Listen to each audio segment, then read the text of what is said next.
साथियों, स्वागत है आपका हमारे YouTube चैनल पर। हम ज्योतिष के बारे में चर्चा कर रहे थे और मेरे कुछ साथियों ने एक हमने वीडियो डाला था जो अष्टम भाव और पैरानॉर्मल एक्टिविटीज से जुड़ा हुआ था। उसके कमेंट्स में कुछ कमेंट्स इस प्रकार भी आए हैं कि क्या घर के वास्तु के द्वारा भी हम कुछ निवारण कर सकते हैं या घर का वास्तु भी क्या कारण हो सकता है। बिल्कुल, देखिए, हमको समझना होगा कि हर चीज़ आपस में जुड़ी हुई है, चाहे वो हमारा घर है, चाहे वो हमारा शरीर है, या हमारे साथ रहने वाले लोग हैं, हमारे पड़ोसी हैं, हमारे मित्र हैं, भाई बंध हैं, बहुत सारे, सब कुछ हमारे साथ जुड़ा हुआ है और हर चीज़ का अपना अपना असर है हमारे जीवन के ऊपर।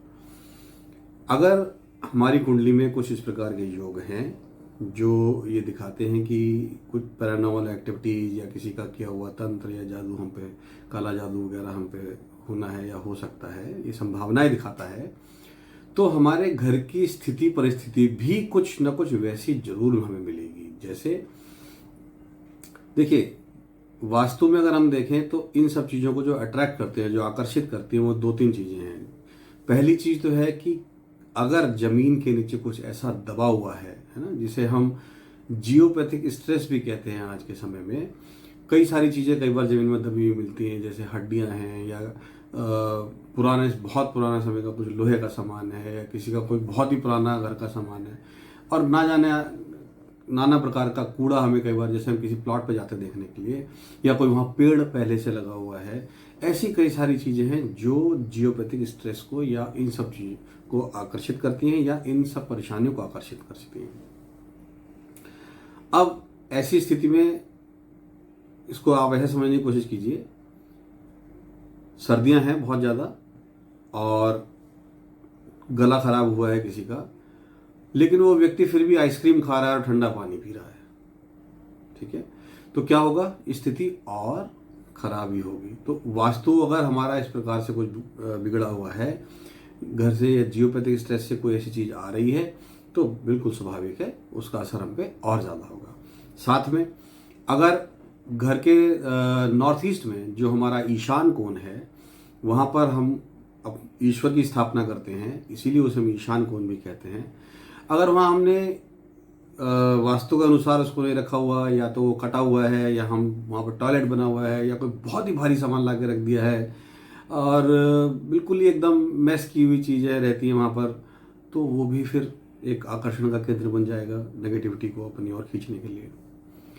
ऐसे ही घर का साउथ वेस्ट है, अगर साउथ वेस्ट खुला हुआ है और वहाँ पर हमने अग्नि रख दी है या जल रख दिया है या वहाँ पर गड्ढा कर दिया है, तो वो भी कहीं ना कहीं इन सब चीज़ों को आकर्षित करेगा।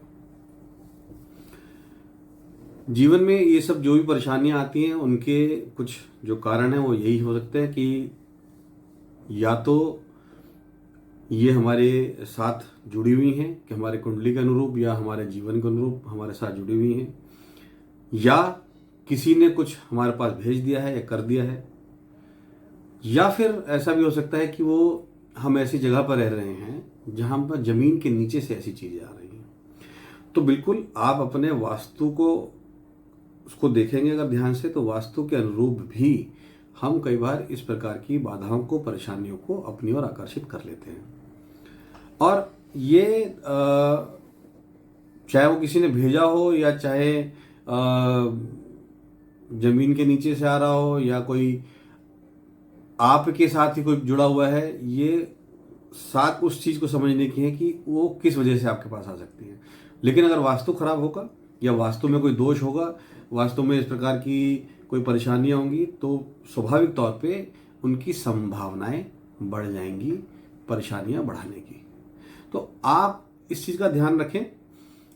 अगर ठीक है, मान लीजिए हमें अपने कुंडली की नॉलेज नहीं है या हमें हमारे घर के वास्तु की नॉलेज नहीं है, तो सबसे बड़ी चीज़ समझने की है कि कोई भी इस प्रकार की विद्या का प्रयोग या उपयोग किसी एक्सपर्ट के साथ ही करवाएं। हम क्या करते हैं, हम अपने आप ही सीखना समझना शुरू कर देते हैं, अपने आप ही देखना शुरू कर देते हैं, और उससे अनजाने में वो गलतियां भी कर बैठते हैं जो हमको नहीं करनी होती। हम वो काम भी कर बैठते हैं जो हमारे लिए गलत साबित हो जाते हैं। अब जैसे मैं अभी एक विजिट पे गया था, वहाँ मैंने देखा कि उन लोगों ने पहले से ही एक टॉयलेट को उखाड़ लिया। किस लिए? कि जी उनको लगा कि वो नॉर्थ ईस्ट में आ रहा है। अब वहाँ जाके देखा तो वो नॉर्थ ईस्ट था ही नहीं। अब चीज़ों को देखने की, चीज़ों को समझने की एक एक्सपर्ट की या एक जो जानकार हैं, जो इसके ज्ञाता हैं, जो इसको जिन्होंने विद्या के रूप में धारण कर रखा है, उनकी समझ अलग होती है। और हम एक आम इंसान की तरह अगर हम देखने लगेंगे तो हमारी समझ अलग होती है। ठीक है, मैं समझ सकता हूँ कि हमारा जो अंदर की जो करेज है या हमारे जो अंदर की जिज्ञासा है, वो कई बार हमें इस तरीके की वीडियो या इन सब चीज़ों को देखने के लिए हमें मजबूर करती है। लेकिन इन सबको देखकर हमें केवल ये समझना चाहिए कि इनकी उपयोगिता है, और उस उपयोगिता का उपयोग किसी विशेषज्ञ से ही करवाया जाए तो हमेशा अच्छा रहता है। अगर हम अपने घर में ध्यान रखेंगे इन चीज़ों का, कि जो मेन हमारी चीज़ है कि हमारे जो ईशान कोण में ईश्वर का होना आवश्यक है और साउथ वेस्ट में गड्ढा नहीं होना चाहिए, इनका विशेष ध्यान रखेंगे। और अगर हमें मान लीजिए अगर हम कोई ज़मीन ले रहे हैं तो हम पहले देख लें उसकी ज़मीन की मिट्टी को चेक करके, विशेषज्ञ से चेक करवा के कि क्या उसके अंदर कोई इस प्रकार की चीज़ तो नहीं है। अगर कुछ दिक्कत है तो उस मिट्टी को हम बदल भी सकते हैं। और ऐसी जगह पर हम अगर रहेंगे जहाँ पर ये सब चीज़ें ठीक कर दी जाएं या वास्तु के अनुरूप हो जाएं, तो इन सब चीज़ों को आकर्षित करने की संभावनाएं भी कम हो जाती है अपने आप ही, स्वतः ही। फिर मैं कहूँगा कि जो हमारे योग बने होते हैं कुंडली में, वो उनके आधार पर ही घटनाएं हमारी जरूर संभावना आती है उसकी, और उनकी संभावना ही होती है। कोई इस बात की कोई गारंटी नहीं होती कि ऐसा होगा ही या नहीं होगा। तो संभावनाओं को बचने के लिए आपने हमेशा सुना होगा कि precaution is always better than cure. तो हम अपना अगर प्रिकॉशन लेके चले, अपना ध्यान रखें, तो चीज़ों को हम अच्छे से कर पाएंगे और अपना जीवन अच्छे से जी पाएंगे। प्रणाम।